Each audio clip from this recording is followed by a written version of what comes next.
Hello बच्चों, कैसे हो? आपका स्वागत है त्रिपाण स्टडी सेंटर में। आज जो हम करने जा रहे हैं क्लास 10th एनआईसी बोर्ड का जो है सोशल साइंस चैप्टर 24 है, जो कि काफ़ी महत्वपूर्ण है। नेशनल इंटीग्रेशंस एंड सेक्युलरिज्म बहुत इंपॉर्टेंट चैप्टर है, जिसमें राष्ट्रीयकरण तथा पंथ निरपेक्षता के बारे में हम विशेष तौर पे यहाँ पर चर्चा करेंगे। और ये टॉपिक कई मायने में हर एक क्लास के बच्चों के लिए महत्वपूर्ण रहेगा, चाहे वो सीबीएसई में पढ़ते हों, चाहे एनआईसी बोर्ड के बच्चे हों, चाहे यूपी बोर्ड के बच्चे हों, चाहे बिहार बोर्ड के बच्चे हों।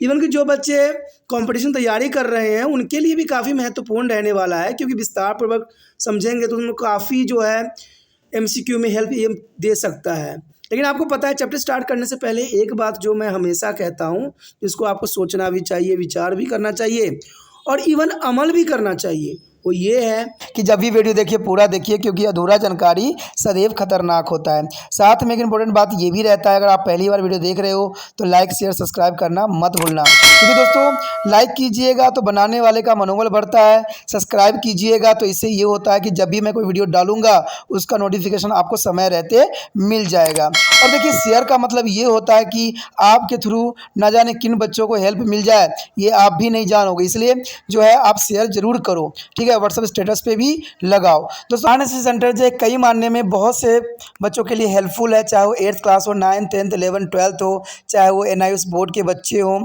ठीक है, चाहे बीए एमए के बच्चे हो, सभी क्लासों के लिए कुछ ना कुछ जो है त्रिपाण सेंटर में उपलब्ध है। तो इसलिए आपके लिए ज़रूरी है कि आप सब्सक्राइब करके इसको चैनल को जो है सेव कर लो, नहीं तो बाद में अगर रिसर्च करोगे तो शायद आपको ये चैनल प्राप्त ना हो। तो इसलिए सोचना नहीं, विचार नहीं करना है, सब्सक्राइब करके जो है अपने पास सेव करना है। दोस्तों ये तो बात था आपके लिए, लेकिन आप देखते हैं हमारा आज टॉपिक क्या है। आगे हमारे समक्ष आया है राष्ट्रीय समकालीन की चुनौतियां। ये काफ़ी महत्वपूर्ण रहने वाला है। राष्ट्रीय समकालीन की कौन कौन सी चुनौतियां हैं जो बहुत ही जो है प्रॉब्लम कर रहा है भारत के लिए। जैसा कि हम लोगों ने देखा कि स्वतंत्रता प्राप्ति के तुरंत बाद भारत के समक्ष राष्ट्रीय समकालीन की अनेक चुनौतियाँ थीं। यद्यपि उन समस्याओं का समाधान करने के अनेक उपाय भी किए गए। चुनौतियाँ जारी है और उसमें सबसे अधिक महत्वपूर्ण चुनौतियाँ जो हम आगे करने वाले हैं, उन चुनौतियों को जो है समाधान करना भारत के लिए प्रमुखता है। तो चलिए देखते हैं पहली राष्ट्रीय समकालीन चुनौतियाँ क्या है। सबसे प्रथम जो है हमारे समक्ष आया है राष्ट्रीय चुनौतियों के अंतर्गत सांप्रदायिकता। सांप्रदायिकता जो है बहुत बड़ी आग है और इस आग को लगाने वाला भी जलता है और जो इस आग में झुलसता भी है। तो कहते हैं कि बहुत ही महत्वपूर्ण टॉपिक रहने वाला है। सांप्रदायिकता वैसी सर्वधानिक जटिल समस्याओं में से एक है जिसका सामना भारतवर्ष से करता आया है, और यह तब जन्म लेती है जब एक धर्म के लोग अपने धर्म के प्रति अधिक प्रेम तथा दूसरे धर्म के विरुद्ध घृणा करने लग जाते हैं। दोस्तों ये बहुत ही दुर्भाग्यपूर्ण बात है कि कोई एक व्यक्ति जो है एक धर्म को अपने काफ़ी प्रेम करते हैं और दूसरे धर्म के विरोधी होते हैं। देखा जाए तो देखिए, हर एक धर्म अच्छी बातें ही सिखाता है। हमें हर एक धर्म को जो है इज्जत सम्मान करना चाहिए और हमें इस बात को ध्यान रखना चाहिए कि उस धर्म को मानने वाले भी लोग करोड़ों लाखों में होते हैं। जब इतने लोग उस धर्म को मान रहे होते हैं तो उनके विरुद्ध घृणा पैदा करना ये सही नहीं है, क्योंकि सभी धर्म महत्वपूर्ण है, क्योंकि जो लोग उनको मानते हैं वो उनके लिए सर्वश्रेष्ठ होता है। मैं तो इतना सा ही कहता हूँ, अगर आप किसी धर्म या किसी भी क्षेत्र में नहीं जाते हो और उसके आसपास से गुजरते हो तो आपका सर जो है झुक जाना चाहिए उसके सम्मान में।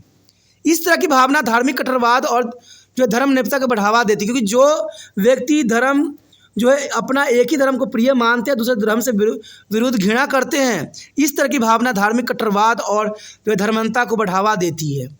तो देश की एकता अखंडता के लिए सबसे बड़ी खतरा पैदा करता है। ऐसे होने की संभावना भारत जैसे देशों में अधिक रहती है, क्योंकि भारत तो आपको पता ही है विभिन्नताओं से भरा देश है और यहाँ पर जितने धर्म है, उतनी भाषा है, उतने ही जातियाँ निवास करती है। तो ऐसी भावना देश में जो है अत्यधिक गंभीर समस्याओं को पैदा कर सकता है।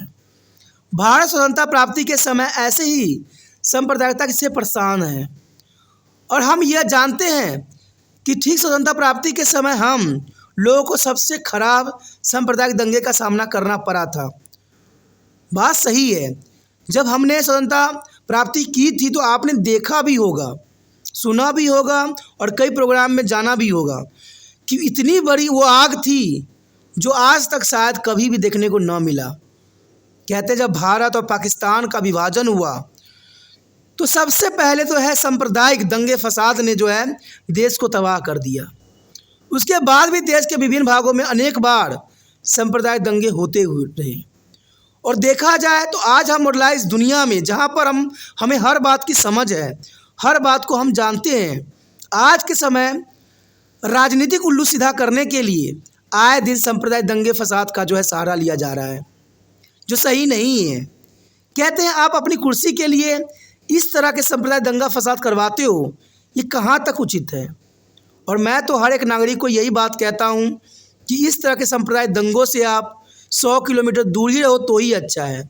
कोई आपको भड़काए, कोई आपको चढ़ाए तो सही नहीं है। कहते हैं मंत्री लोगों का काम ही होता है कि एक दूसरे को लड़ाएं और एक दूसरे के सहानुभूति को बटोरें। वो एक दूसरे के जो है पार्टियों को नीचा दिखाने के लिए एक दूसरे के क्षेत्रों को जो है नुकसान पहुंचाते ही रहती है। और ये सच है, इससे आप भी मुंह नहीं मोड़ सकते। तो आप लोग भी उनकी जो है बातों को समझिए जो आप में सांप्रदायिक जैसा आग लगाना चाहते हैं, क्योंकि आप उसमें अगर एक बार फंस जाइएगा तो जीवन भर नहीं निकल पाइएगा। और बड़े मंत्री लोग तो कुछ भी कर लेते हैं, उनके लिए कानून भी उनका है, कहते हैं सब कुछ उनका ही है, उनके लिए कुछ भी करना संभव नहीं है। आपने देखे भी होंगे आए दिन लोगों पे गलत गलत इल्ज़ाम लगाए जाते हैं, नेताओं पे, वो जेल में भी जाते हैं और कुछ दिन के बाद वो छूट के आराम से फिर राजनीति में संलग्न हो जाते हैं। तो वो तो बड़े लोग हैं, आप लोग आम नागरिक हो और आम नागरिकों को इन जो है चाल पुलिसियों में नहीं पड़ना चाहिए। और सांप्रदायिक दंगा से तो कहते हैं 100 किलोमीटर दूर ही रहना चाहिए। उसके बाद दूसरी जो है सबसे गंभीर समस्या है क्षेत्रवाद। देखिए ये भी बहुत बड़ी समस्या है। क्षेत्रवाद राष्ट्रीय समीकरण के मार्ग में एक अन्य बाधा है। कई अवसरों पर यह लोगों को राष्ट्रीय प्राथमिकता की कीमत पर भी क्षेत्रीय हितों की बढ़ावा देने के लिए प्रोत्साहित करता है। और यह सोच हो सकती है कि निर्णय लेने वाले का ध्यान आकर्षित करने के लिए किसी विशेष क्षेत्र की समस्याओं का उठाना तथा उस क्षेत्र की उचित मांगों को पूरा करने के लिए उन्हें बाध्य करना आवश्यक होता है।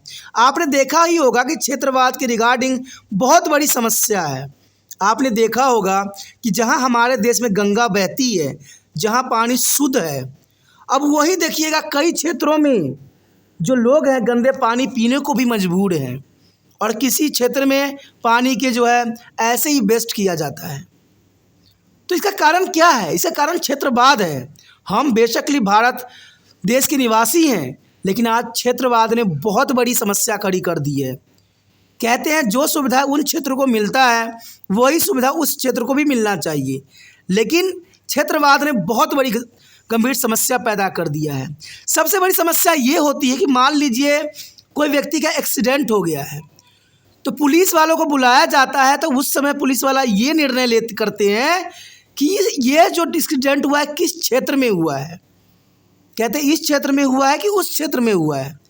और इसके कारण जिस बेचारे का एक्सीडेंट हुआ है वो तड़प तड़प के मर जाता है। कारण क्या है इसका? क्षेत्रवाद होना। क्योंकि पहले तो हम ये होता है, मानवता ये कहती है कि पहले जो घायल है उनको इलाज करना चाहिए, तब क्षेत्रवाद देखना चाहिए किस क्षेत्र में है। लेकिन आप लोगों ने देखा ही होगा ये समस्या आम है कि लोग क्षेत्रवाद के आड़ में बड़े बड़े लोग भी इसका बखूबी फ़ायदा उठाते हैं। आपने देखा भी होगा कि भारत का आए दिन जो है राज्य और केंद्र शासित प्रदेश जो है बदलता ही रहता है। कारण क्या है? क्षेत्रवाद। कोई राज्य है तो उनको दूसरे राज्य से प्रॉब्लम होती है, हमारे राज्य को देख नहीं रही, वो नहीं, तरह तरह के जो है बातें करके देश जो है राज्य को बंटवारा कर देती हैं। आपने देखा ही होगा कि बिहार पहले एक था, झारखंड एक था, अब 2 राज्यों में कन्वर्ट हो गया। इवन कि हैदराबाद को 2 भागों में भी बांट दिया गया, जम्मू कश्मीर को भी 2 भागों में बांट दिया गया। अब कितने बंटवारे करेंगे, कितने टुकड़े करेंगे देश को?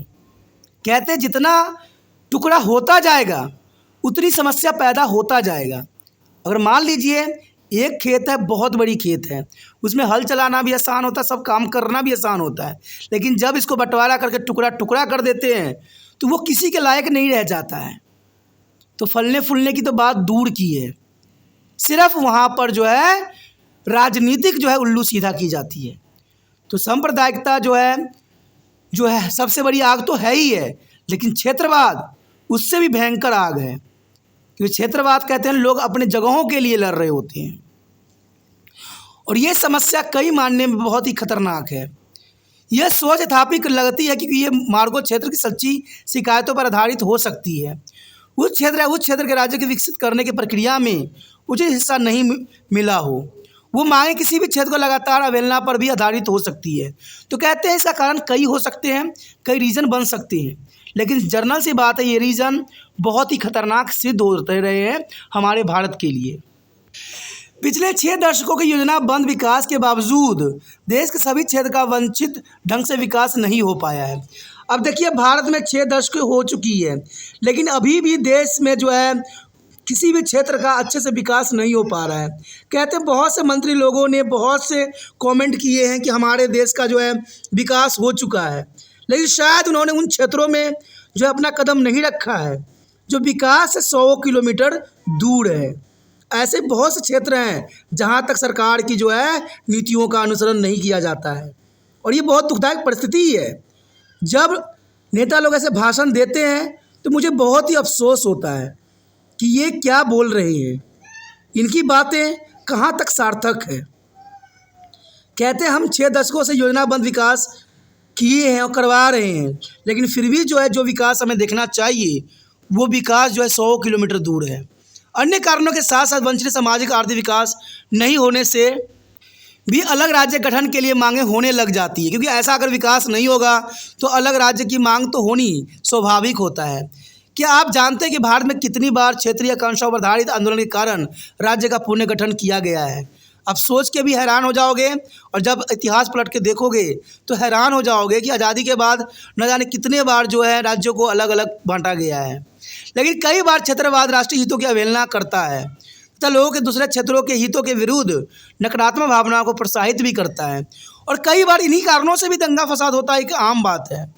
और ऐसी स्थिति में क्षेत्रवाद हानिकारक होता है और अनेक अवसरों पर क्षेत्रीय विरोध तथा प्रदर्शन जो राजनीतिक सोच पर आधारित होती है, और इन सब का कारण जो है राजनीतिक सोच है। कहते हैं राजनीतिक नेता सिर्फ अपना सिक्का जमाना चाहते हैं। एक बार 1857 में कहते हैं देखा जाए 1857 में एक मंत्री के कारण भारत का 2 टुकड़ा हो गया, और आज भी वही दोहराया जा रहा है कि मंत्रियों की इच्छाओं के कारण राज्यों का 2 भाग हो रहा है, जो सही नहीं है। कहते हैं जब राज्य एक होता है तो संसाधन भी एक होते हैं, जब राज्य 2 हो जाते हैं तो संसाधन भी जो है बंटवारों में आ जाते हैं। तो इसका मतलब है कि हमारा देश का जो है सही मार्ग नहीं है, ये देश के लिए जो है शोचनीय अवस्था है। और कहते हैं अब ये बात किसके साथ करें? कोई अगर व्यक्ति समझदार हो तो ना बात चले कि ये सब गलत है, हम कहें तो कहें किसको? आम नागरिक तो सिर्फ आम नागरिक ही होता है। कहते हैं जिनके पास शक्ति है वही कुछ कर सकते हैं, लेकिन वो सिर्फ अपनी पार्टियों को बचाने में ही अग्रसर रहते हैं। आक्रामक क्षेत्रवादी तो और भी अधिक खतरनाक है। क्षेत्रवादी देखा जाए तो सबसे अधिक हानिकारक, सबसे अधिक खतरनाक है, क्योंकि यह अलगाववादी हो जाता है, और इस तरह की भावनाओं का अनुभव असम तथा जम्मू कश्मीर के राज्यों में कुछ भागों से हमें प्राप्त हो रहे हैं। और जर्नल सी बात है, हमने देखा है, जाना है, जो कि बहुत दुखदायक परिस्थिति है। अब यहाँ पर आप देख सकते हो कि एक आंदोलन का चित्र यहाँ प्रस्तुत किया गया है। दार्जिलिंग आंदोलन है जो कि काफ़ी महत्वपूर्ण आंदोलन थी, और ये आंदोलन कई मायनों में महत्वपूर्ण इसलिए भी थी क्योंकि ये जो है काफ़ी जो हमें शिक्षा देने के लिए पर्याप्त थी। आगे जो हमारे समक्ष आया है भाषावाद। भाषावाद भी कहते हैं भारत के लिए बहुत बड़ी समस्या उत्पन्न किया है, और देखा जाए तो भारत में हम जानते हैं कि भारत एक बहुभाषीय देश है, यानी यहाँ पर बहुत से भाषा बोली जाती है। भारत के लोग लगभग 2000 भाषाएं तथा बोलियाँ बोलते हैं। 2000 भाषाएं तथा बोलियाँ होना कहते हैं किसी भी देश को जो है अलग बनाती है, और इस बहुलतावादी का कई अवसरों पर विशेष रूप से स्वतंत्रता के बाद के प्रारंभिक दशकों में नकारात्मक उपयोग भी हुआ है। भाषा के अंतर्गत बहुत से लोगों का जो है विचारधारा प्रमाण चढ़ा है, और देश का जो है उन्होंने खंडन भी किया है। प्रत्येक देश को एक सामान्य राज्य भाषा की आवश्यकता होती है, लेकिन भारत के लिए ऐसा करना आसान नहीं रहा, क्योंकि हर क्षेत्र में कई तरह के भाषा बोलने वाले लोगों का भरमार था। जब संविधान सभा में यह संस्तुति की गई कि हिंदी को भारत की राज्य भाषा के रूप में स्वीकार किया जाए, तो लगभग सभी गैर हिंदी भाषी क्षेत्रों में प्रतिनिधियों ने इसका विरोध किया। और ये बहुत दुखदायी परिस्थिति थी, क्योंकि हम जानते हैं, हम हिंदी बोलते हैं, बहुत से राज्यों में जो है हिंदी बोली जाती है, लेकिन जब भारत की भाषा राज्य भाषा के रूप में हिंदी को मान्यता दी गई, लेकिन जो गैर हिंदी भाषी लोग थे, इन्होंने इसका जो है विरोध किया। और एक समझौते के अंतर्गत संविधान सभा ने हिंदी को राज्य भाषा घोषित किया, लेकिन यह भी प्रावधान किया गया कि 15 वर्ष तक अंग्रेजी का केंद्र सरकार के द्वारा प्रयोग होता रहेगा।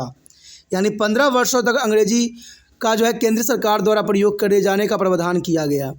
कहते हैं भाषा ये एक साधन है जिसके द्वारा हम अपने विचार दूसरे के सामने प्रस्तुत कर सकते हैं या दूसरे के विचारों से अवगत हो सकते हैं।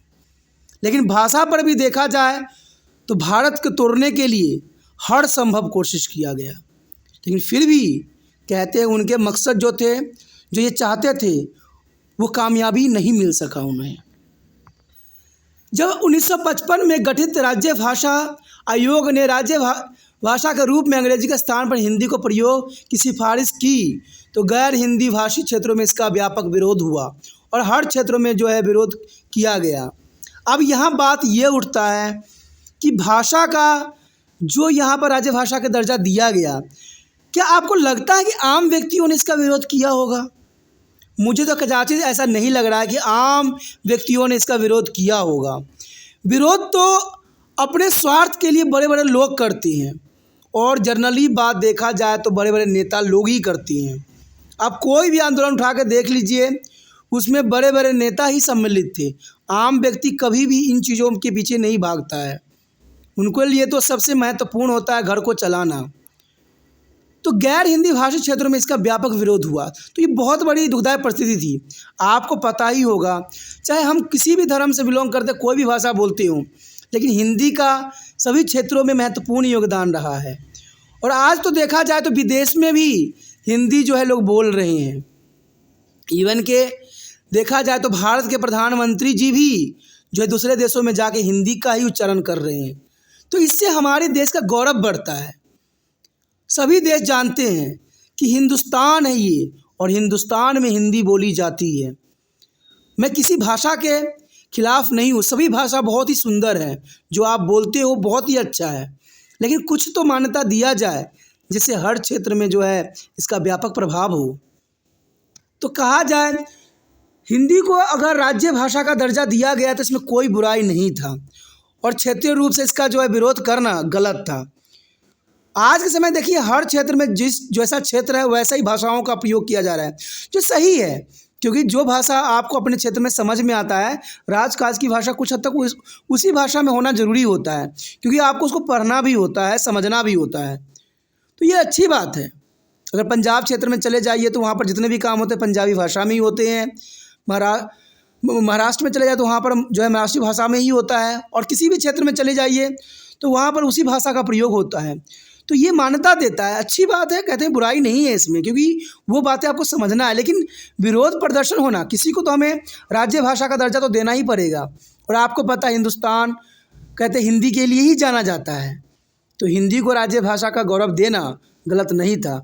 और जिन व्यक्तियों ने इसका विरोध किया वो कई मायने में देश के हित नहीं चाहते थे। वैसे विरोधी एक प्रदर्शन एक बार फिर 1963 में हुई, जब लोकसभा में राज्य भाषा विधेयक प्रस्तुत किया गया। कहते ये विरोध का दौर सदैव चलता ही रहा भाषा के अंतर्गत। अंत एक समझौता के तहत 1963 के अधिनियम के द्वारा सरकारी कामकाज के लिए अंग्रेजी के प्रयोग को जारी रखने की अनुमति दी गई तथा इसके लिए कई जो है समय सीमा निर्धारित नहीं की गई, क्योंकि उस समय से जो है आज देखिएगा हर जगह जो है अंग्रेजी भाषा का उपयोग किया जाता है। लेकिन बात ये रह जाती है कि बहुत से लोग हिंदी को जो है बेखूबी समझते हैं, जानते हैं, पढ़ते हैं, लेकिन जब उनके समक्ष अंग्रेजी भाषा में कुछ लिखी होती है तो उनको समझना बहुत ही दुष्कर्म कार्य हो जाता है। तो इसे कई लोग जो है फ़ायदा भी उठा लेते हैं। मेरा तो विचार यही है कि जिस क्षेत्र में आप रहते हो उसी भाषा का उपयोग जो है कहते काम काज में भी करना चाहिए। लेकिन राज्य भाषा का दर्जा किसी न किसी को तो मिलना ही चाहिए, क्योंकि भारत हिंदी भाषा के लिए ही जाना जाता है। तो हिंदी को जो है राज्य भाषा का रूप में, राष्ट्रभाषा के रूप में देना गलत नहीं था। अब देखिए, हर देश की अपनी एक भाषा होती है और उसी भाषा में जो है वो लोग अपना सारे रिप्रेजेंट करते हैं। तो हम भी अपने देश के भाषा क्यों नहीं गौरव को बढ़ाएं, ये हमारा परम सिद्ध अधिकार है।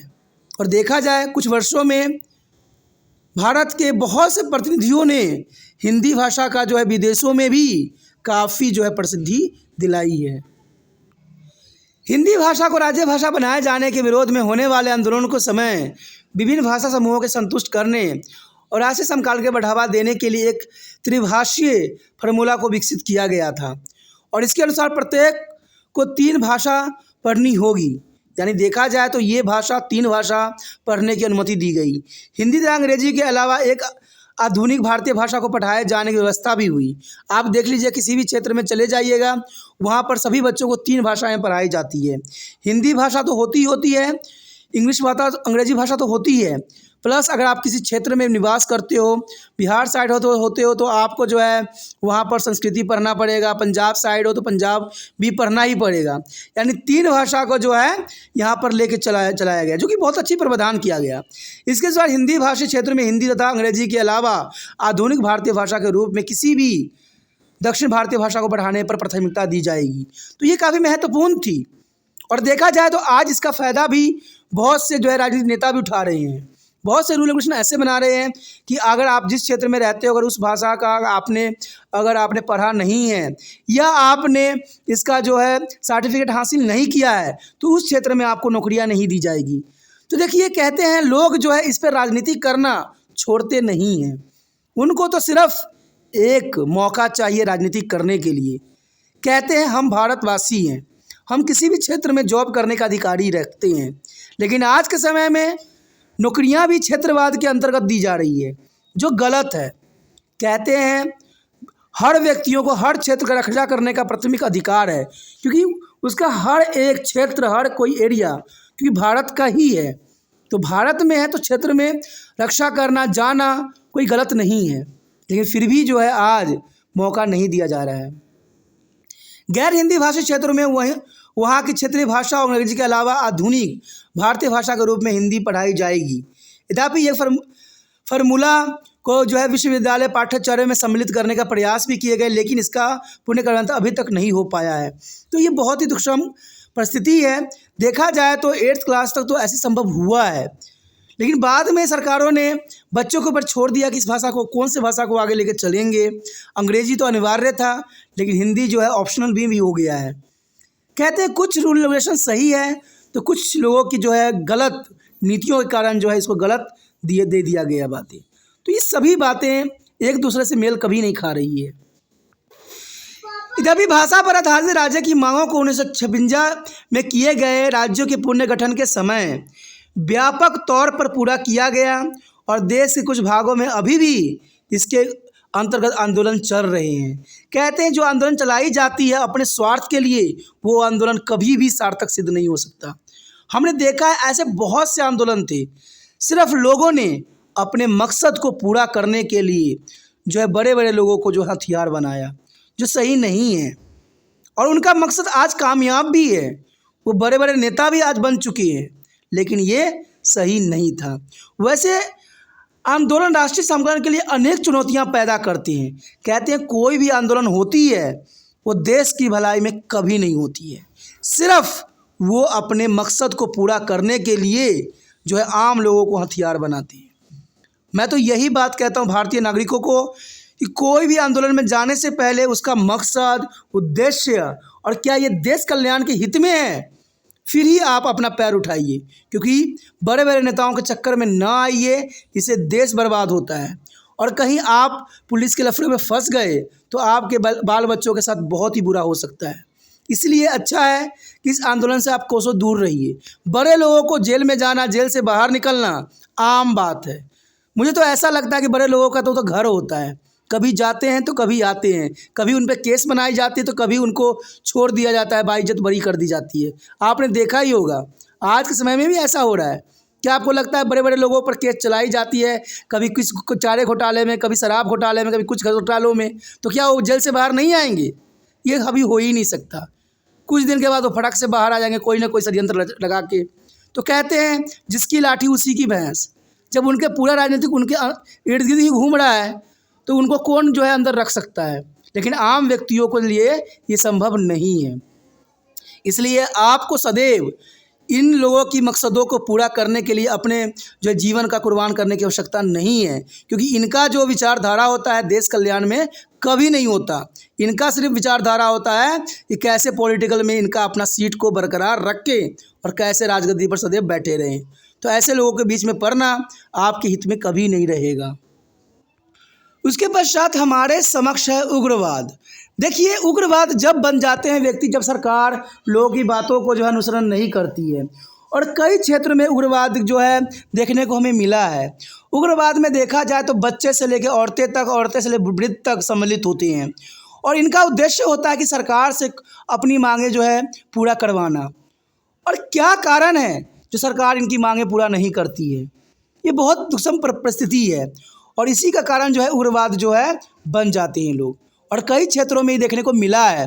और आज आधुनिक युग में भी उग्रवाद का ऐसी बोलबाला है। जैसे कई भागों में चलाए जा रहे हैं उग्रवादी आंदोलन राष्ट्रीय समीकरण के लिए एक बहुत बड़ी चुनौती बन के सामने आया है, क्योंकि जब कोई घटना घटती है तो कहते हैं ना, कनक के साथ जो है घून भी पिसती है, यानी गेहूं के साथ घून भी पिसना एक स्वाभाविक बात है। तो देखा जाए इनका मकसद बेशकली सही भी हो या गलत हो, लेकिन इसमें आम व्यक्तियों का हानि तो होना सुनिश्चित ही होता है। आपने नक्सलवादी और माओवादी आंदोलन के बारे में सुना ही होगा। ये आंदोलन प्रायः हिंसा का प्रयोग सदैव ही करते ही रहते हैं, सार्वजनिक जीवन में भय पैदा करते रहते हैं। जो आम व्यक्ति होते हैं उनके जीवन में सदैव ही भय उनके प्रति रहता ही रहता है। सरकारी कर्मचारी गणों को तथा लोगों की जान भी ये कभी कभी ले लेते हैं, तथा सार्वजनिक संपत्ति को बर्बाद करना इनकी आम बात है। जब ये लोग जो सार्वजनिक संपत्ति को बर्बाद करते हैं, इनका नाम उग्रवादी दिया गया है।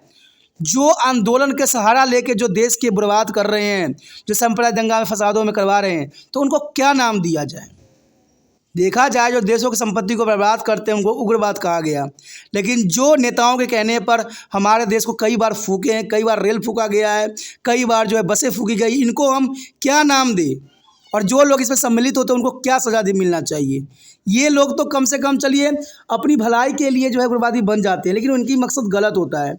कहते हैं उग्रवाद बन जाना और देश के लिए खतरा पैदा करना सही नहीं होता, क्योंकि देश हमारा है, हम अपनी मांगें रख सकते हैं। लेकिन वही बात आ गया ना, बड़े बड़े नेताओं के जो है अपनी कूटनीतियों के कारण इनको उग्रवादी बना देता है। और कई बार जो बड़े बड़े नेता लोग होते हैं इसी पे ही अपना सिक्का चला के देखते हैं, और ये उनका सिक्का कभी कभी चल भी जाता है। तो ये बहुत ही दुखदायक परिस्थिति है।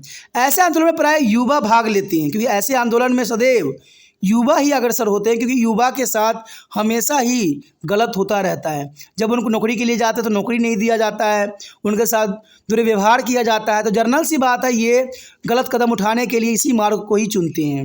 युवाओं के द्वारा हथियार उठाने का आधारभूत कारण उनकी सामाजिक आर्थिक विकासों से वंचित रखने की लगातार बनी स्थिति है, क्योंकि आपको पता है कि भारत में युवाओं को जो है रोजगार नहीं मिल रही है, और सरकार बार बार जब इलेक्शन लड़ती है तो एक ही जो है आश्वासन देती है कि हम जॉब के ऑप्शन निकालेंगे, जॉब के ऑप्शन निकालेंगे। निकालती भी है, लेकिन पैसों के हार में जो है वो अपना ही खेल खेलती रहती है। तभी तो आज देखा जाए तो आधे से अधिक युवा जो हैं कहते हैं उनके पास कोई जॉब नहीं है, और ये लोग भूखे भी रह जाते हैं कई कई दिन। अब ऐसे युवाओं के साथ क्या करेंगे? वो गलत ही कदम उठाने लग जाएंगे फिर।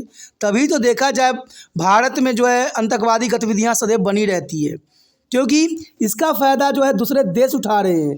जब बेरोजगारी रहेगी, कहते हैं भूख की समस्या रहेगी, तो जर्नल सी बात है दूसरा देश फ़ायदा उठा ही लेगा। क्योंकि आज लोगों को बरगलाने का काम सिर्फ राजनीतिक नेता नहीं करते हैं, दूसरे लोग भी कर सकते हैं, आतंकवादी भी कर सकते हैं। तो सरकार को चाहिए कि प्रत्येक युवा का जो है जॉब सुनिश्चित करे, और ये तब हो सकता है जब ये सरकारी पदों से व्यक्तियों को जो कि 65, 60, 70 साल जिनको पेन भी काँप रहा होता है उनको जॉब पे रखे हुए होते हैं, जो कार्य करने में सक्षम नहीं होते हैं वो भी जॉब में बरकरार बने रहते हैं। ऐसे लोगों को थोड़ा सा रिलैक्सेशन देना चाहिए, क्योंकि उनके जगह पर उन्हीं के बच्चे जो है आगे कार्यस्थल हो सकते हैं। आप देखिए कोई भी विभाग में कहते हैं वहाँ पर इतने वृद्ध वृद्ध लोग नज़र आते हैं जिनसे पेन तक भी संभल नहीं पाता है। जब ऐसे लोग रहे काम पे लगेंगे तो युवा व्यक्ति जर्नल सी बात है इधर उधर ठोकर ही खाएंगे। तो ये बहुत बड़ी जो है यहाँ पर समस्या खड़ी हो गई है, और इन्हीं के कारणों से जो है आज नवयुवक जो है ये रास्ते अपना लेते हैं। तो ये गलत है, सरकार को इस बात को सोचना चाहिए। और देखा जाए तो इसके अतिरिक्त दैनिक अपमान, न्याय का नहीं मिलना, मानवाधिकार का उल्लंघन, विभिन्न प्रकार के शोषण तथा राजनीतिक अहिष्य पर बने रहने वाले नक्सलवादी आंदोलन में शामिल हो जाने के प्रेरित करते रहते हैं। और इसका कहीं ना कहीं कारण राजनीतिक ही होती है। अगर वो सभी व्यक्तियों को जो है जॉब सुनिश्चित कर दें, सभी को जॉब मिल जाए, तो जर्नल सी बात है कोई माओवादी नहीं बनेगा, कोई आतंकवादी नहीं बनेगा, कोई भी नक्सलवादी नहीं बनेगा, और कोई भी आंदोलन भारत में नहीं होगा। जब ये सब नहीं होगा तो जर्नल सी बात है भारत जो है अपनी जो है तरक्की के उस राह पे पहुंच जाएगा जिसे विकसित कहते हैं। जो भी इस तरह के उग्रवादी आंदोलन प्रभावित क्षेत्र में कानून और व्यवस्था था वहाँ के लोगों द्वारा शांतिपूर्ण जीवन यापन के लिए सदैव खतरा रहता है। तो जर्नल सी बात है जब खतरा लोगों पर अपनी पर बनने गया तो जर्नल सी बात है ये आम व्यक्तियों को भी जो है मौत के घाट उतार देते हैं। तो क्या किया जाए? सब बात घूम फिर के तो राजनीतिक नेताओं पे ही आता है कि वो लोग वादा तो करते हैं लेकिन इनको जॉब प्रोवाइड्स नहीं करते। खाली मन जो होता है सदैव शैतान का घर होता है। सरकार को चाहिए कि इन युवाओं को जो है जॉब सुनिश्चित करे। अब इस चित्र में आप भली भांति देख सकते हो कि इस चित्र में जो है ये जंगल में नक्सलवादी जो है अपना जीवन यापन करते हैं। और इस चित्र में ये भी आप देख रहे हो कि विशेष तौर पे कि यहाँ पर सिर्फ पुरुष ही नहीं हैं, स्त्रियाँ भी इसमें संलग्न हैं। तो ये बहुत बड़ी दुखदायक परिस्थिति पैदा कर रही है। कहते हैं सब चीज़ सुनिश्चित करना जरूरी है और भारत में इस तरह की गतिविधियों को हटाना सरकार की प्राथमिकता होना चाहिए। उसके पश्चात हमारे समक्ष है राष्ट्रीय समकालीन को बढ़ावा देने वाले कारक। देखिए काफ़ी महत्वपूर्ण है। यद्यपि उपयुक्त चुनौती अभी भी कायम है, लेकिन कुछ ऐसे महत्वपूर्ण कारक है जो राष्ट्रीय समकालीन के ठोस आधार प्रदान करते हैं। तो वो सबसे महत्वपूर्ण पहला यही बात आता है कि संवैधानिक प्रावधान होना काफ़ी महत्वपूर्ण हो जाता है। जैसा हमने देखा है कि जो राष्ट्रीय समकालीन को बढ़ावा देने तथा इसे सुनिश्चित करने के लिए संविधान में कई प्रावधान किए गए हैं। संविधान समाजवाद और पंथ निरपेक्षता, लोकतंत्र, स्वतंत्रता और समानता, न्याय और बंधुता के भारतीय राजनीतिक पद्धतियों को उद्देश्य के रूप में स्वीकार करता है। राज्य के 3 निर्देशक तत्व जो है न्याय संगत आर्थिक विकास करने और सामाजिक भेदभाव का उन्मूलन करने तथा अंतर्राष्ट्रीय शांति एवं सुरक्षा को बढ़ावा देने के लिए राज्य को निर्देश देता है।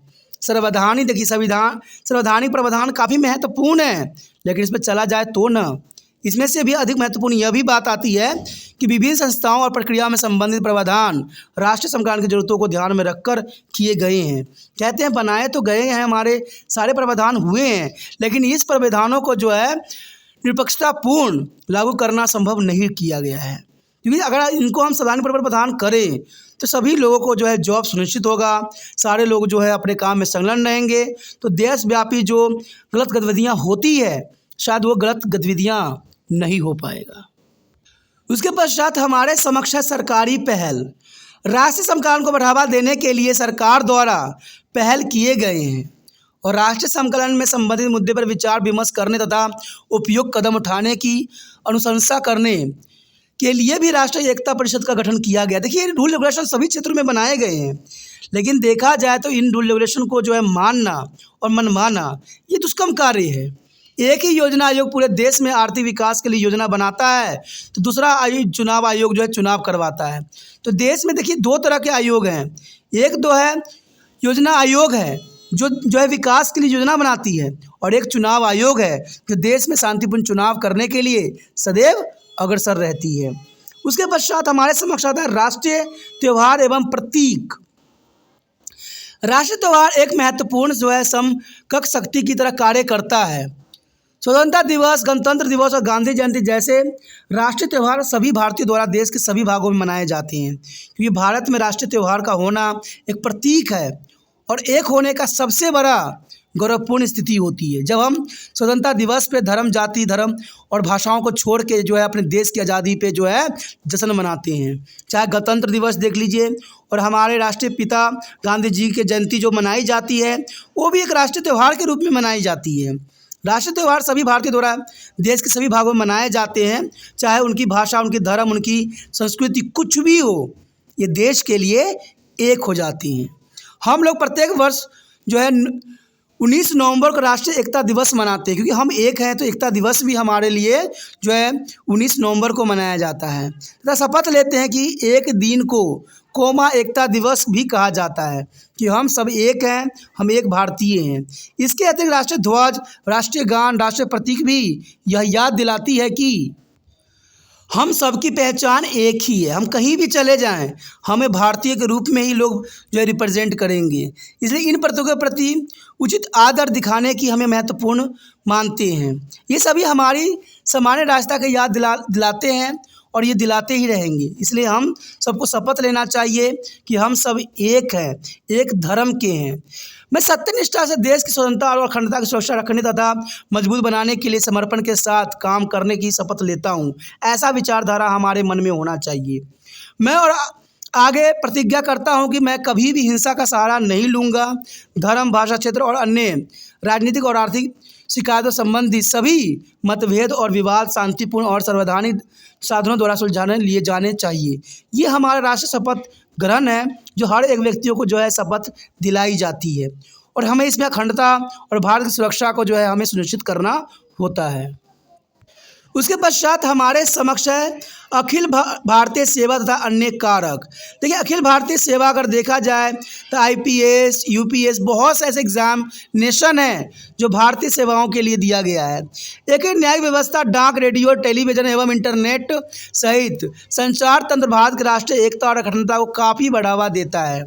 और आप ये जानते होंगे अखिल भारतीय सेवा के सदस्य की नियुक्ति केंद्रीय स्तर पर होती है, लेकिन वह राज्य में काम करते हैं। उनमें से बहुत राज्य स्तर पर लंबा उम्र पाने के बाद केंद्र सरकार में काम करने लग जाती हैं।